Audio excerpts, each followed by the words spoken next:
Sir ఇప్పుడు that also again మళ్ళీ Hyderabad versus Bengaluru topic వచ్చేసింది మనకి. సపోజ్ మీరు you are not from Telangana or Karnataka, from some other state. If you have to choose between Hyderabad versus Bengaluru, think that you are an IT employee, which one do you choose? See, I'll tell you. And why? I'll tell you. See, it's a fact, hard fact. True. If you can digest, I'll tell you. Yeah. Okay? కొద్ది కష్టం అవుతుంది, నొప్పి అవుతుంది. ఇప్పుడు ఒక take IITs. Okay, ఇండియాలో ఒక 10 IITs ఉన్నాయి. On the day of convocation final అయిపోయినాక ఒక 4 ఫ్రెండ్స్ 6 ఫ్రెండ్స్ కూర్చుంటారు. కూర్చున్నాక ఒక నడుతుంది, ఎక్కడ పోతున్నారు కిదర్ జారత్తు అంటే ఒకడు US అంటాడు, ఒకడు అంటాడు అరే मेरे 2 दोस्त ना बेंगलुरु में है, सो उसको एक HSR लेआउट में घर है, उसमें जा रहा हूँ मैं, आई वांट टू स्टार्ट. ఇంకో నడితే I'm also going to Bengaluru అంటాడు. Out of 6, 4 will end up in Bengaluru. Okay, ఒక్కడు కూడా హైదరాబాద్ రాడు. Number 2, IIMs same. People do IIMs either go to US or go to Bangalore. Number 3, BITS Pilani or whatever these premium institutes, ఒక 4-5 ఉన్నాయి. All of them finish their exams, take the certificate, end up in Bangalore. Why? Because their seniors, their peer group, everybody is in Bangalore. Hyderabad do not have that culture. మన దగ్గర ఏం చేసినామంటే ఒక tea hub అనేది ఒకటి పెట్టినాం. కానీ ఇప్పుడు ఎట్లుంటుందంటే సార్, అంటే it's a hard fact.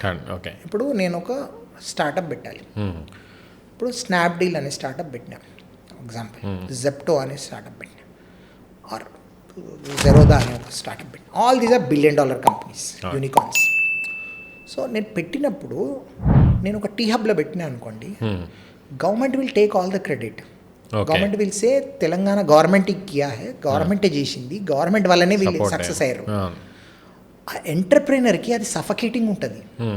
Okay, entrepreneur ఎట్లుంటాడంటే నేను కష్టపడి నా స్టోరీ ఉండాలి. How Google has a story that నేను గ్యారేజ్లో స్టార్ట్ చేసిన, how you know Apple has a story, how you know meta has a story.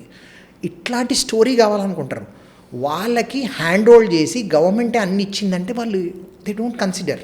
Okay, అక్కడ కర్ణాటక గవర్నమెంట్లో అసలు వాళ్ళకి ఏ సంబంధం పట్టించుకోరు, అసలు వస్తారు HSR లేఅవుట్లో అక్కడిక్కడ ఉంటారు, దాని ఏదో రెంట్కి తీసుకుంటారు. అందులోనే కింద ఆఫీస్ ఉంటుంది, పైన బెడ్రూమ్స్ ఉంటాయి, అక్కడనే ఇండిపెండెంట్ హౌస్ తీసుకుంటారు. ఓకే, కింద పైన ఉన్నది అక్కడే, కింద మీద వాళ్ళు అక్కడే ఉండి వాడు పొద్దున్నే లేచి షార్ట్లు వేసుకొని బియర్ తాకుండా పని చేసుకుంటాడు వాడు. ఇక్కడ టీ హబ్లో ఇట్ ఈస్ జస్ట్ ఒక ఆఫీస్ స్పేస్ అది. Though they are giving lot of support, but there is a suffocation for an entrepreneur, for a startup guy to take those services. In return, the government will only tell we did it. అది ఒక్క ambiguity ఉంది. అదే you create an ecosystem. Okay, బెంగళూరులో ఆ న్యాచురల్గా create అయిపోయింది, eco system ఆటోమేటిక్గా create అయిపోయింది. ఇక్కడ ఒక you create an ecosystem saying that ఈ area, for example Madhapur or Manikonda or some ఏరియాలో IT కంపెనీస్కి వచ్చే వాళ్ళకి రెంట్స్ ఇవ్వడం, బ్యాచులర్స్కి స్టార్ట్ చేయాలి. ఎక్కడ వాళ్ళు వచ్చి ఉండడం, అరే ఇక్కడ బాగా ఏరియాను ఒక స్టార్ట్అప్ లొకేషన్ లాగా యూ షుడ్ బ్రాండ్ అంతే వచ్చేస్తే then people will they only start doing everything. వాళ్ళకి అండ్ ఇప్పుడున్న జనరేషన్కి యాక్చువల్గా హై-ఫై ఆఫీస్లు హై-ఫై అవసరం లేదు. All this is they sit in coffee shops and build coffee షాప్లో పని చేసుకుంటే వాడు అక్కడే ఉంటాడు. సాయంత్రం అయితే వాడికి ఏదో ఇంత దాగుతాడు, పండుకుంటాడు, సింపుల్ పెట్టుకుంటారు వాళ్ళ లైఫ్. ఇక్కడ ఏంది టీ హబ్లో you can't enter like that, and there are lot of restrictions and you know there is a controlled environment ఉంటుంది. సఫకేటెడ్ కన్నా it's like painful for them. వాడేంది చిల్డ్ అవుట్ ఉంటారు. IITians, IIMs and BITS Pilani guys, they are genius people. And అలా ఇంకోటి చెప్పనా మీకు, IIT Kharagpur, IIT Madras, there were at least 20 Telugu boys Hyderabad వాళ్ళు. They didn't come to Hyderabad after they went there. Red bus అవ్వచ్చు, అన్ని కొత్త స్టార్టప్స్ అన్ని తెలుగు వాళ్ళు చేసిన వాళ్ళంతా బెంగళూరు నుంచే ఎక్కువ సక్సెస్ఫుల్ అనేసి. Swiggy guy is a Telugu guy, but he never came to Hyderabad. So ఎందుకు అంటే ఇక్కడ ఈకో సిస్టమ్ లేదు, ఇక్కడ there is no funder. So అంటే ఇప్పుడు మీరు యూనికార్న్స్ కూడా బెంగళూరులో హైయెస్ట్ ఉన్నాయి. స్టార్టప్స్ కూడా చూస్తే బెంగళూరునే హైయెస్ట్ ఉన్నాయి. But when in terms of IT ఎక్స్పోర్ట్స్లో చూస్తే బెంగళూరు నెంబర్ 1, హైదరాబాద్ నెంబర్ 2 ఉంది, మిగతా సిటీలు 3rd, 4th, 5thలో ఉన్నాయి. కానీ సేమ్ టైంలో స్టార్టప్ ఎకో సిస్టమ్ హైదరాబాద్లో ఎందుకు బిల్డ్ అవ్వలేదు? మీరు ఆల్రెడీ స్టార్టప్స్ని ముందు నుంచి గత 15 years నుంచి ఎంకరేజ్ చేస్తున్నారు. ప్రాబ్లం ఏంటంటే మీకు ప్రైవేట్ ఈక్విటీస్ అండ్ వీసీస్ ఎవరైతే ఉంటారో వాళ్ళు they couldn't establish there shops here when it was a boom. Maybe that before 2014, that was the time where they shied away from Hyderabad.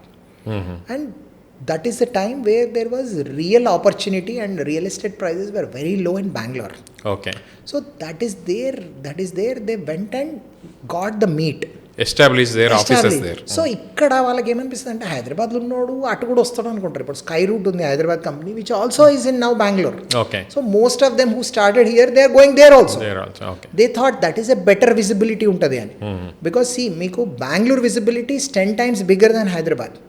ఇక్కడ ecosystem లేదు. ఇప్పుడు ఉన్నోళ్ళంతా కూడా అంటే ఐ రిక్వెస్ట్ ఫార్మా వాళ్ళందరినీ, ఇంత పెద్ద పెద్ద ఒక ఈకో సిస్టమ్ క్రియేట్ చేయండి అందరు కలిసి for pharma tech. Give them the opportunity, people will come. Just provide a space.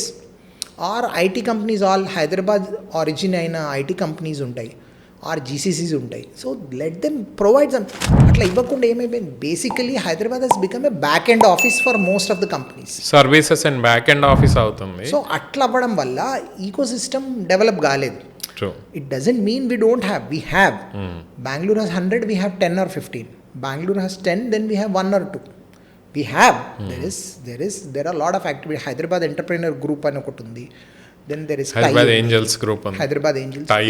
tie ఉంది. They are there, but not to an extent where they become very active and proactive undi government తో మాట్లాడే అట్లా లేదు. So it's somewhere stuck. T-Hub is a great initiative, but unfortunately ఏంటంటే it didn't get the actual results what the government anticipated. So అట్లాగే మీరు చూస్తే last 25-30 years నుంచి హైదరాబాద్ నుంచి అవచ్చు, తెలంగాణ అవచ్చు, కంబైన్ ఆంధ్రప్రదేశ్ నుంచి చాలామంది యూఎస్కి అబ్రాడ్కి వెళ్ళడం కూడా ఒక రీజన్ అయి ఉండొచ్చు. మనం ఇప్పటికి కూడా బెంగళూరులో వర్క్ చేసే వాళ్ళైనా, పూణేలో అయినా, బాంబేలో అయినా, నోయిడాలో అయినా at least 10-20% of the engineers are from AP and Telangana. So but ecosystem ఎందుకు అవ్వట్లేదు? Why are they not coming back to Hyderabad and building their startups or building their enterprises? There is something called conducive weather, conducive atmosphere అంటాం. అంటే అన్ని కుదరాలంటే ఇప్పుడు ఒక startup పెట్టినా అనుకోండి, నాకు ఫస్ట్ థింగ్ ఏం కావాలి? పైసలు కావాలి. అంటే ఫండింగ్ చేసేటోడు కావాలి, అంటే నా ఐడియాని ఫండ్ చేసేటోడు కావాలి, అంటే నాకు ఏంజల్ ఇన్వెస్టర్ కావాలి. ఇక్కడ ఒక 50 మంది కంటే ఎక్కువ లేరు, అక్కడ 10,000 మంది ఉన్నారు.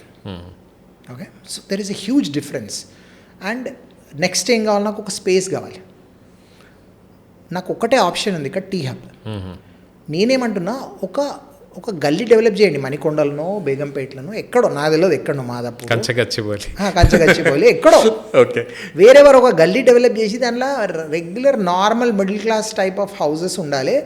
వాడు కింద ఉంటాడు, పైన పడుకుంటాడు, వాడి బెడ్రూమ్లో కింద వాడు ఆఫీస్ లాగా పెట్టుకుంటాడు, వాడు వంట చేసుకుంటాడు, వాడికి he will have his own way of figuring it out. వాడికి కావాల్సింది ఏంటి? ఇంటర్నెట్ కావాలి. వాడికి కావాల్సిందే చుట్టుపక్కల ఫుడ్ అవైలబుల్ ఉండాలి. వాడికి ఫుడ్ ట్రక్లు ఉంటే చాలు, వాడికి ఇంకేం అవసరం లేదు. వాడికి వాడు ఆటోమేటిక్ తెచ్చుకుంటాడు వాడు.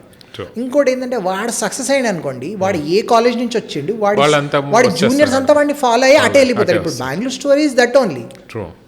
ఇప్పుడు ఇంకోటి ఎట్లా ఉంటుందంటే, బెంగళూరులో హెచ్ఎస్ఆర్ లేఅవుట్లో suppose I'm from IIT Kharagpur, నేను ఒక 2-story బిల్డింగ్ హైర్ చేస్తా. అది ఒక 2 లక్షలు 3 లక్షలు రెంట్ ఉంటుంది. ఓకే. అది తీసుకొని నేను కింద ఆఫీస్ పెట్టుకొని, ground floor first floor office పెట్టుకొని, సెకండ్ ఫ్లోర్ నేను ఇల్లు పెట్టుకుంటాను. నాకు ఒక 10 million 20 million ఫండింగ్ వచ్చేదాకా అక్కడే ఉంటాను. ఆ 20 million ఫండింగ్ రాగానే నేను వెకేట్ చేయను, నా నెక్స్ట్ వచ్చే జూనియర్కి ఇచ్చేస్తుంది. అర్థమవుతుంది మీకు? సో వాడేం చెప్తాడు, అరే ఇసుకు 10 million ఆయా భయ్, I will be taking over, I will get more 100 million అనుకుంటాడు వాడు. సో ఆ పియర్ సపోర్ట్ చాలా ఉంటుంది అక్కడ. సో వాడు వెళ్ళిపోయేటోడు కూడా he will make sure he will give it to his juniors who are close to him. ఆ ఏరియాస్ అట్లా అయిపోయినాయి అక్కడ. ఇప్పుడు మీరు మళ్ళీ బిలియనీర్స్ లిస్ట్ చూస్తే టాప్ 100 బిలియనీర్స్లో 20 బిలియనీర్స్ దాకా హైదరాబాద్, ఆంధ్ర, తెలంగాణ నుంచి ఉన్నారు. Majority of them are staying in Hyderabad. ఎందుకు వాళ్ళు స్టార్టప్ ఎకో సిస్టమ్ని ఎంకరేజ్ చేయట్లేదు? వాళ్ళు బిల్డింగ్స్ కడుతున్నారు, ఇప్పుడు ఫార్మా ఉన్న వాళ్ళేమో రియల్ ఎస్టేట్కి వస్తున్నారు, రియల్ ఎస్టేట్ ఉన్న వాళ్ళు సినిమాలు ఇన్వెస్ట్ చేస్తారు, ఇంకో దానిలో ఇన్వెస్ట్ చేస్తారు. Why are they not helping the startup ecosystem in Hyderabad? ఎందుకు గవర్నమెంట్ కూడా they don't speak to this billionaires and get them involve in the startup ecosystem? నేను ఏమంటారంటే వాళ్ళు సపోర్ట్ చేయాల్సిన అవసరం లేదు. అంటే ఇప్పుడు ఏంజల్ ఇన్వెస్ట్మెంట్ ఈజ్ ఇంపార్టెంట్ అన్నారు. Kids are smart. No, we need good funding. బయట నుంచి చాలా డబ్బు వస్తుంది, మీ దగ్గర ఐడియా బాగుంటే డబ్బు వస్తుంది. ఓన్లీ థింగ్ ఇది హైదరాబాద్లో రావట్లేదు. ఎందుకు రావట్లేదు అంటే బికాజ్ క్రియేటివ్ పీపుల్ లేరు. అంటే స్కిల్ ఉండి మంచి నాలెడ్జ్ ఉన్నోడు ఎవరు లేడు ఇక్కడ. ఉన్నారు, it's not that I'm not generalising it. In fact I come from Hyderabad, I love Hyderabad, so I'm not saying that. But the amount of credibility what Bangalore got, we are lagging behind. There are various factors for it. వస్తుంది మెల్లగా. I think another 5 years 10 years down the line ఒక stage వస్తుంది, అక్కడ suffocation అవుతుంది. People will start moving out. I wish I'm telling I'm requesting all those non Kannadigas of Bengaluru to come here. Sir, ఇంకా నా క్వశ్చన్కి answer చేయలేదు మీరు. If you are an IT guy, if you want to choose between Hyderabad and Bengaluru అంటే almost Bengaluru అని చెప్తున్నట్టు అనిపించింది. లేదు, Bengaluru has advantage, but Hyderabad is where see my love, my life is Hyderabad. Any day Hyderabad. అంటే మీరు world's best city plus Hyderabad ఎన్లో settle అవుతారంటే హైదరాబాద్. అంటే వాడు కోట్ల రూపాయలు ఇచ్చిన వాడికి బోమ్ మనం. ఎందుకంటే మన గాలి, మన నీళ్ళు, మన ఛాయ్, మనం పొద్దున్న లేస్తే మనకు ఒక లేట్ బ్యాక్ ఈ యాటిట్యూడ్ హైదరాబాద్లో ఉంటుంది. What are the best things that you like in Hyderabad? Everything. Hyderabad, see that is what. అంటే when 20 years back when Necklace Road was open, I was like stunned. ఎంత బాగుంది రోడ్. రోజు బండి మీద తిరిగేటోళ్ళం ఆ రోడ్ల మీద. అంటే I use to love that place. When Durgam Cheruvu flyover open, I was stunned. When the Gachibowli నుంచి ఒకటి ఈ మన ఆ రోడ్డు ఏదైతే ఐక్యాకి వచ్చిందో, that road, that also I loved. Everything in Hyderabad is lovable, especially Outer Ring Road. అంటే you believe it or not, weekend నేను, మా wife, my daughter complete trip కొడతాం. 160 kilometers, whatever that number exact I don't no. 150+ ఉంది అది, 157. So అది మొత్తం round కొడతాను నేను. I love the drive. So everything is for memory. అంటే నాకు హైదరాబాద్ ఈజ్ మై లైఫ్ కదా. So what I gather is only memories of my city. నా గాలి, నా నీళ్ళు, నా రోడ్లు, నా లైఫ్. సో ఐఎమ్ లైక్ హ్యాపీగా ఇయర్. ఎక్కడన్నా పోనీ, నేను బాంబే పోనీ, కలకత్తా పోనీ, ఎక్కడన్నా పోనీ, Hyderabad is where I come.